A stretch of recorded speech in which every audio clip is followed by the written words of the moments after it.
लक्षवेध news network, अचूक वेळ अचूक बातमी। आज आपल्या महाराष्ट्राचे लाडके उपमुख्यमंत्री माननीय अजितदादा पवार साहेब यांचे आज सकाळी विमान अपघातामध्ये अतिशय दुःखद निधन झालेलं आहे। आम्ही सर्व तरडगाव शिंगोली ग्रामस्थ तसेच इंजिनियर सोमनाथ दावणे युवा मंच आज त्यांच्या दादांच्या दुःखामध्ये आम्ही सामील आहे। तसेच ह्या महाराष्ट्राचा एक चांगला नेता हरपलेला आहे।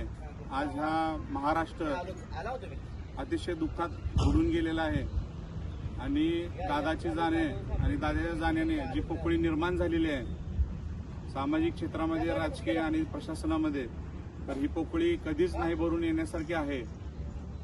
अजितदादा राजकारणाच्या, महाराष्ट्र राजकारणाच्या गेली कित्येक वर्ष झालं संविधानिक पदावरती काम करत असताना प्रशासनासोबत खेळीमेळीचं वातावरण ठेवून आणि प्रशासनाला सोबत घेऊन, तळागाळातल्या सामान्य कार्यकर्त्याला सोबत घेऊन त्यांनी प्रत्येक वेळेस काम केलेलं आहे।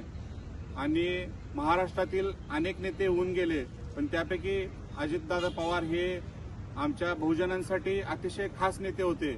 कारण की त्यांनी त्यांच्या पार्टीमध्ये, पक्षामध्ये काम करत असताना तळागाळातला आणि बहुजनामधला, मागासवर्गीय समाजातला उच्च पदावरती कसा बसला पाहिजे त्याचा नेहमी अजितदादांनी विचार केलेला आहे।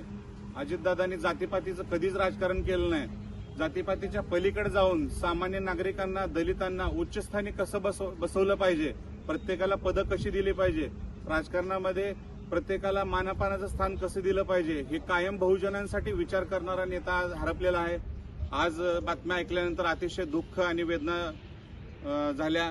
बरंचसं पुणे जिल्ह्यामध्ये दादा अतिशय म्हणजे पालकमंत्री म्हणून काम करत असताना पुणे जिल्ह्यामध्येच नाही तर महाराष्ट्रामध्ये संबंध कार्यकर्ते जोडले गेले होते। आज सर्वांच्या कार्यकर्त्यांवरती असेल, कुटुंबियावरती अतिशय मोठा दुःखाचा डोंगर झालेला आहे। तर त्यांच्या कुटुंबियासोबत तसेच पक्षातील त्यांच्या सर्व कार्यकर्त्यांच्या दुःखामध्ये आम्ही शिंगोली तरडगाव ग्रामस्थ तसेच इंजिनियर सोमनाथ दावणे युवा मंच सामील आहे। धन्यवाद।